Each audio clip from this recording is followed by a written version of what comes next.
টি-20 বিশ্বকাপ থেকে বাংলাদেশ বাদ পড়ার পর একে একে সামনে আসে অন্তরালে থাকা বিভিন্ন বিষয়। আইসিসির সঙ্গে এক ভিডিও কনফারেন্সের জরুরি সভায় বিসিবি সভাপতি আমিনুল ইসলাম বুলবুলের উত্তপ্ত বাক্য বিনিময়ের তথ্য উঠে এসেছে ক্রিকবাজের একটি প্রতিবেদনে। বাংলাদেশকে বাদ দেওয়া কোনো হঠাৎ সিদ্ধান্ত নয়, বরং এটি ছিল কয়েক সপ্তাহ ধরে চলা টানাপোড়েনের চূড়ান্ত পরিণতি। প্রতিবেদনে আরও জানানো হয়, টাইগার ক্রিকেটারদের বিশ্বকাপ খেলার ইচ্ছে থাকলেও তা আমলেই নেয়নি বিসিবি। ভারতে খেলতে না যাওয়ার বিষয়ে বিসিবির অবস্থান শুরু থেকেই ছিল কঠোর। ম্যাচ শ্রীলঙ্কায় সরানোর দাবির বিষয়টি গড়িয়েছে আইসিসির বোর্ডরুম পর্যন্ত। একের পর এক বৈঠক আর চাপা উত্তেজনার লড়াইয়ের পর শেষ পর্যন্ত ভেস্তে যায় বাংলাদেশের বিশ্বকাপ খেলার সব আশা। বিশ্বকাপ থেকে বাদ পড়ার খবর এখন পুরনো, তবে এর রেশ এখনো কাটেনি। উঠে আসছে ভেতরের নানা তথ্য। ক্রিকবাজের এক প্রতিবেদনে বলা হয়েছে, দীর্ঘ এই প্রক্রিয়ায় আইসিসির প্রধান নির্বাহী বিসিবি কর্তাদের সাথে সর্বাত্মক যোগাযোগ রেখেছিলেন। 21 তারিখের ভিডিও কনফারেন্স সভায় আইসিসির ব্যাখ্যা শুনে ক্ষেপে ওঠেন বিসিবি বস আমিনুল ইসলাম বুলবুল। যদিও তার যুক্তিতর্কে কান না দিয়ে 24 ঘন্টার আলটিমেটাম দিয়ে দেয় বিশ্ব ক্রিকেটের নিয়ন্ত্রক সংস্থা।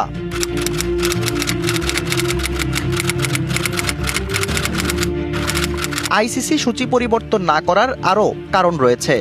সর্বোচ্চ নিয়ন্ত্রক সংস্থা এমন কোনো দৃষ্টান্ত স্থাপন করতে চায়নি যেন কোনো সদস্য দেশ মর্জিমতো ভেন্যু পরিবর্তনের দাবি তুলতে পারে। তাছাড়া আইসিসির স্বাধীন নিরাপত্তা মূল্যায়নে ভারতে বাংলাদেশ দল, কর্মকর্তা কিংবা সমর্থকদের জন্য কোনো বিশ্বাসযোগ্য নিরাপত্তা হুমকিও দেখেনি তারা। এরপরও বিসিবি তার অবস্থানে অনড় ছিল, কিন্তু নেওয়া হয়নি আমলে। অতীত হিসাব বলছে, এর চেয়েও বেশি হুমকির পরিবেশ থাকা সত্ত্বেও চ্যাম্পিয়ন্স ট্রফির জন্য পাকিস্তান সফর করেছিলেন লিটনরা। আইসিসি থেকে আলটিমেটাম পাওয়ার পর ক্রিকেটারদের নিয়ে বৈঠকে বসেন ক্রীড়া উপদেষ্টা ও বিসিবি কর্তারা। ভারতে বিশ্বকাপ খেলতে ক্রিকেটাররা রাজি থাকলেও বিসিবি তাদের কোনো পরামর্শই আমলে নেয়নি, উল্লেখ আছে ক্রিকবাজের প্রতিবেদনে। ক্রিকেট কূটনীতিতে বাংলাদেশ যে পিছিয়ে আছে তা পরিষ্কার হয়েছে আগেই, আর পর্দার আড়ালে এসব তথ্য প্রমাণ করছে বিসিবি ও আইসিসির দ্বন্দ্ব এখন চরমে। এসবের রেশ বিসিবি তথা বাংলাদেশ ক্রিকেটকে কতদিন টানতে হবে সে প্রশ্ন আছে, তবে উত্তর আপাতত কারো জানা নেই। যেই জাতির ক্রিকেট জাতি হিসেবে চিনে, সেই জাতিটা ক্রিকেট খেলবে না, বিশ্বকাপ খেলবে না, একটা বিশ্বকাপ দলকে সিকিউরিটি দিতে পারবে না, এটা আমি বিশ্বাস করতে চাই না আসলে কোনো সময়। দেশে অনেকে ব্যবসার জন্য যাচ্ছেন, চিকিৎসার জন্য যাচ্ছেন, তো তারা কি সিকিউর না তাহলে আমরা অ্যালাউ করছি কেন বর্ডার ক্রস করতে? ঠিক তো, এরপর বর্ডার দিয়ে তো অনেক মাল ঢুকছে, মাল বের হচ্ছে, তো ওগুলো বন্ধ করছি না কেন? ওইখান থেকে তো বোমও আসতে পারে। বাট আমি জানি না কূটনৈতিক কী চাল আছে, কূটনৈতিক কী রাজনীতি আছে। বাট আমি খালি এইটুকু বুঝি যে এটা খুবই কষ্টের একটা জায়গা যে বাংলাদেশ বিশ্বকাপ খেলতে যাচ্ছে না। একটা বিশ্বকাপ না খেললে কি হয়, এটা সবাই বুঝে না খেললে কি হবে। এটা আমার বলার দরকার নাই বা আপনার বলার দরকার নেই। তাদের সাথে আসলে আমরা যুদ্ধ ঘোষণা করলাম আইসিসির সাথে, যে আমরা আইসিসিতে একটা ফান্ড পাই, যাতে রেভিনিউ থেকে শেয়ার করে, যে আমরা শেয়ার থেকে যে ফান্ডটা পাই, সেটা কত বড় ফান্ড, সেটা যে যদি আমরা ওয়ার্ল্ড কাপ না খেলি, সেক্ষেত্রে প্রথমেই তো আমাদের মনে হয় 500-600 কোটি টাকার একটা ডেফিসিট হয়ে যাবে। এখনই আমরা টাকাটা পাবো না। যদি 2 টায়ার হয়, আমরা যদি আমাদের ফান্ড না পাই আইসি থেকে, আমার মনে হয় 2-3 বছর পর কিন্তু বাংলাদেশ ক্রিকেট হবে কি হবে না সেটা একটা প্রশ্ন থাকবে। 15টা ছেলে বাংলাদেশের, আমরা যখন মাঠে যাই, আমার সুন্দর বাংলাটা গাই, সেই গাওয়ার থেকে বিরত থাকতে হবে। ফারুক ভাই আছেন, বুলবুল ভাই আছেন, খালেদ মাসুদ পাইলট আছেন, আব্দুল রাজ্জাক রাজ আছেন, আমাদের নাজমুল আবেদিন ফাহিম ভাই আছেন, যারা ক্রিকেটেরই মানুষ, ক্রিকেট ধারণ করে যারা, সত্যি কথা বলতে গেলে ওনাদের সময় আমরা বিশ্বকাপটা খেলতে পারি। জগমোহন ডালমিয়া তখন অনেক বড় হাত ছিল, কিন্তু বাংলাদেশ ক্রিকেটকে তখন মানুষ এগুলো ভুলে গেলে হবে না, ইতিহাস ভুলে গেলে হবে না। বুলবুল ভাই কি এই দায়িত্বটা নিয়ে পদত্যাগ করা উচিত বলে আপনি মনে করেন? জানেন, এটা ওনার ব্যক্তিগত ব্যাপার। ওনার কতটুকু ওনার বুকে লেগেছে আমি জানি না, আমার বুকে অনেক লেগেছে বাংলাদেশ বিশ্বকাপ খেলবে না, দেশের শত্রু হয়ে গেছে। যদি তামিম ইকবাল দেশের শত্রু ছিলেন, তামিম ইকবাল ভুলটা কি বলেছেন আমাকে একটু বলেন। একটু ফোটা ভুল বলেনি, এটা নিয়ে ওনাকে দালালের মতো কথাও শুনতে হয়েছে। আমি রেগুলার নিছক একটা প্ল্যান ছাড়া কিছুই না, এটা যারা করছেন একটা সিন্ডিকেটের মাধ্যমে এইসব কাজ করা হচ্ছে, আর কিছু না। But being a board director, ওনার যে একটা রেসপন্সিবল জায়গা, ওই রেসপন্সিবল বাংলাদেশ টিমের একজন সাবেক অধিনায়ককে যদি এরকম কথা বলেন, এর থেকে তো আর আমার মনে হয় যে লজ্জার আমাদের আর কিছুই রইল না। আমরা দালাল, কে না কার দালাল? আমরা তো সবাই দালাল।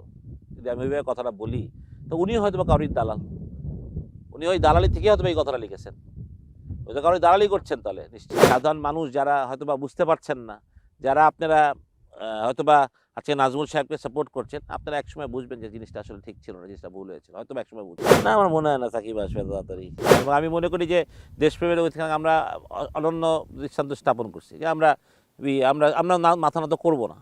কিন্তু ক্রিকেটের কাছে কি আমরা হেরে গেলাম কিনা সেটা সবচেয়ে বড় কথা। বিশ্বকাপ খেলবে না বাংলাদেশ, বাংলাদেশ বিশ্বকাপ খেলবে না, এটা হজম করা একজন ক্রীড়া প্রেমী হিসাবে যে কারোর জন্যই কঠিন। 1999 সালে প্রথম আমরা বিশ্বকাপ খেলেছি, এরপর 16টা বিশ্বকাপ হয়েছে ওয়ানডে টি20 মিলে। বাংলাদেশ সবগুলোতেই অংশ নিয়েছে, নিজেদের যোগ্যতায় অংশ নিয়েছে, অথচ এবার আমরা বিশ্বকাপ খেললাম না। কেন খেললাম না, প্রেক্ষাপটটা কি ছিল, সেগুলো নিয়ে তো বিস্তর আলোচনা গত এই প্রায় 3 সপ্তাহ ধরে হয়েছে, এবং আমার ধারণা আগামী 3 বছর 30 বছর ধরেও হতে থাকবে। এই বিশ্বকাপ না খেলাটা মানে যে আসলে কি, আমরা কি বুঝতে পারছি? আমরা সম্ভবত ধীরে ধীরে বুঝতে পারছি। তবে এই কষ্টটা সবচেয়ে বেশি যাদের, ক্রিকেটটাই যাদের কাছে জীবন, তাদের চেয়ে বেশি করে বোধহয় কেউ বুঝতে পারছেন না। তেমনই একজন আজকে আমাদের নট আউট নোমানের সঙ্গে ইন্টারভিউতে মুখোমুখি হয়েছে বাংলাদেশ জাতীয় দলের সাবেক অধিনায়ক এবং বিসিবির সাবেক পরিচালক খালেদ মাহমুদ সুজন।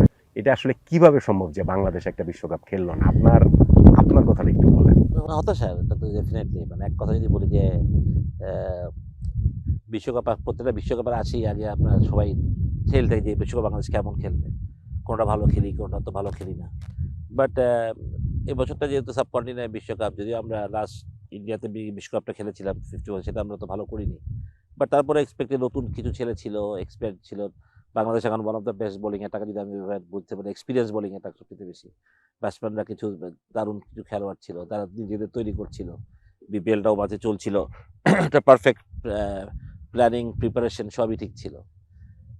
মাঝে থেকে কি হলো একটা মানে একটা ঝড়ের মতন হয়ে গেল আসলে। না, কিন্তু এই ঝড়টা হলো, ঠিক আছে ঝড় হয়েছে, কিন্তু এটার ফাইনালি কি যে আমরা আসলে বিশ্বকাপ খেলবোই না? বিশ্বকাপ খেলতে না পারাটা যারা, মানে আমরা তো যারা খেলেছি বা জিনিসটাকে বুঝি, ক্রিকেটকে যারা আমরা ধারণ করি, সত্যি কথা বলতে গেলে তারা তো আমরা বুঝি যে কষ্টের ব্যাপারটা কোথায়। বাট যে প্লেয়ারটা খেলতে পারলো না এই বিশ্বকাপটা, হয়তো বা যার প্রথম বিশ্বকাপ ছিল, তার জন্য কতটা মানে ব্যথার সেটা তো আসলে সে বোঝাতে পারবে না। আসলে তার একটা স্বপ্ন ছিল যে বিশ্বকাপে সে পারফর্ম করবে, প্রমাণ করবে নিজেকে।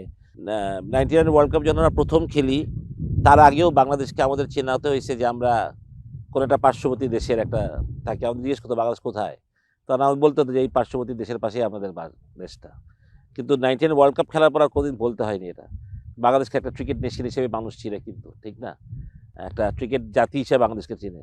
যেই জাতির ক্রিকেট জাতি হিসেবে চিনে, সেই জাতিটা ক্রিকেট খেলবে না, বিশ্বকাপ খেলবে না, সেটা আসলে মেনে নেওয়ার মতোটা কতটা, মানে হয়তোবা সব কিছু হিসেবে মেনে নিতে হবেই, কিন্তু এটা কষ্টের জায়গা আসলে অনেক। মানে এটা তো, এটা অ্যাভয়েড করা যেত না? আমি জানি না, এটা সরকারি পর্যায়ের হয়তোবা যারা নীতি নির্ধারণ করেন তারাই হয়তো ভালো বলতে পারবেন। তারা যদি কোনো নেগোশিয়েট করতে চাতো, একটা বিশ্বকাপ দলকে সিকিউরিটি দিতে পারবে না, এটা আমি বিশ্বাস করতে চাই না আসলে কোনো সময় না। একটা যে কোনো দেশেরই আমার মনে হয় যে, আর যদি বাংলাদেশ যেমন যদি বিশ্বকাপ হতো, সব দলগুলো এখানে খেলতে আসতো, তাহলে দায়িত্বটা কার থাকতো? আমাদের দেশে থাকতো সিকিউরিটি দেওয়ার। তো যেই দেশে হবে সেই দেশের সিকিউরিটি অবশ্যই তাদের দায়িত্ব না, এটা সিকিউরিটি নিশ্চিত করা। বিশ্বকাপের দল একটা ন্যাশনাল প্লেয়ার, ইন্টারন্যাশনাল ক্রিকেটার, একটা ইন্টারন্যাশনাল মিডিয়া কভারেজ করতে যিনি যাবেন বা একটা সাপোর্টার যেই যাবেন, তাদের সিকিউরিটি তো তাদেরই হওয়া উচিত, ঠিক না? বাট তারপরে হয়তো কি লেভেলের কী কথা বা কেন হয়েছে, কোথায় আমাদের দুশ্চিন্তা ছিল বা কেন আমরা ইনসিকিউর ফিল করলাম। কারণ আমি তো এখন জানি আমরা পার্শ্ববর্তী দেশে অনেকে ব্যবসার জন্য যাচ্ছেন, চিকিৎসার জন্য যাচ্ছেন, তো তারা কি ইনসিকিউর না? তাহলে আমরা অ্যালাউ করছি কেন বর্ডার ক্রস করতে?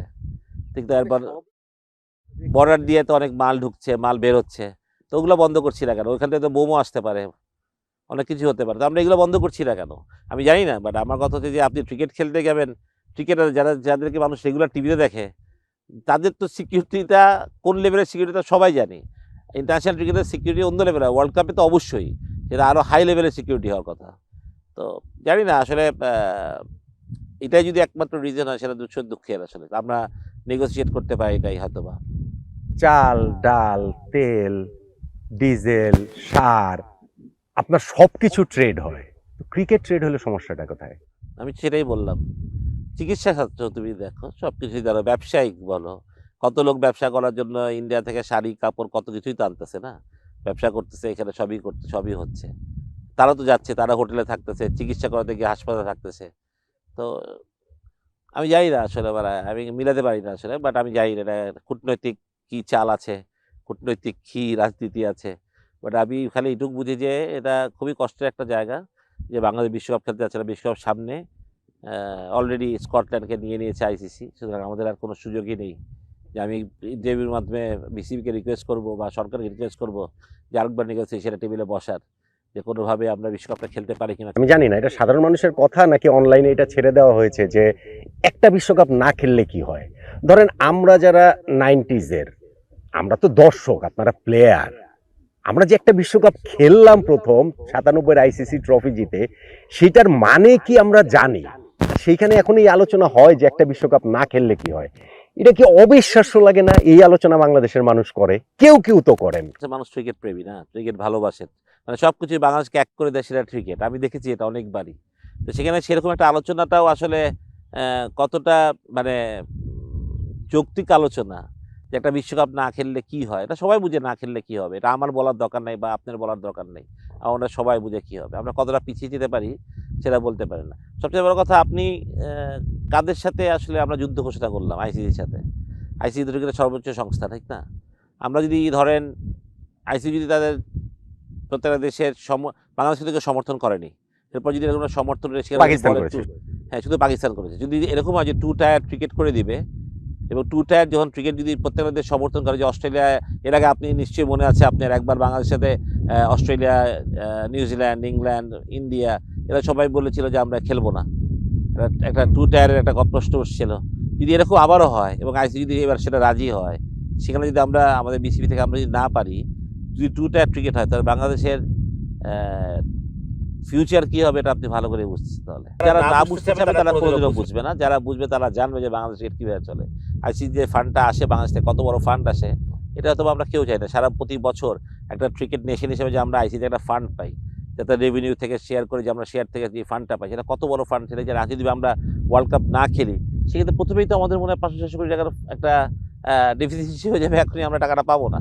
যদি এরকম চলতে থাকে, যদি 2 টায়ার হয়, আমরা যদি আমাদের ফান্ড না পাই আইসিসি থেকে, আমার মনে হয় 2-3 বছর পর কিন্তু বাংলাদেশ ক্রিকেট হবে কি হবে না সেটা একটা প্রশ্ন থাকবে। মানে এই আকারে হবে কিনা, আজকে যে বিলাসিতা বাংলাদেশ দেখা যাচ্ছে, প্লেয়ারদের যে স্যালারি দিতে পারছে, মহিলাদের স্যালারি দিতে পারছে, ম্যাচ ফি দিতে পারছে, যে প্লেয়াররা এখন এটাকে প্রফেশন হিসেবে নিতে পারছে, সেটা কি পারবে কিনা, সেটা একটা বিরাট প্রশ্ন হবে। এখন আপনি চিন্তা করে দেখেন, যারা ন্যাশনাল টিমে খেলছে তারা তো আছে, যারা অনূর্ধ্ব-19 খেলছে, যারা অনেকে পড়াশোনা ঠিকমতো করেনি, যারা ক্রিকেটের প্রতি সময়টা ব্যয় করেছে, তাদের কি হবে ইন ফিউচার? আপনি পুরো জিনিসটাকে একবার আপনি এখন থেকে 10 বছর, আমরা যে ব্যাক টু সিনেমা দেখতাম না একটা, যে ব্যাক টু ফিউচার, তো এরকম একদম যদি আমরা দেখতে পারি যে 10 বছর পর বাংলাদেশ ক্রিকেট বা 5 বছর পর বাংলাদেশ কী হতে চাচ্ছে, সেটা কিন্তু আসলে একটা ভয় লাগানোর ব্যাপারই আছে। তো আই থিঙ্ক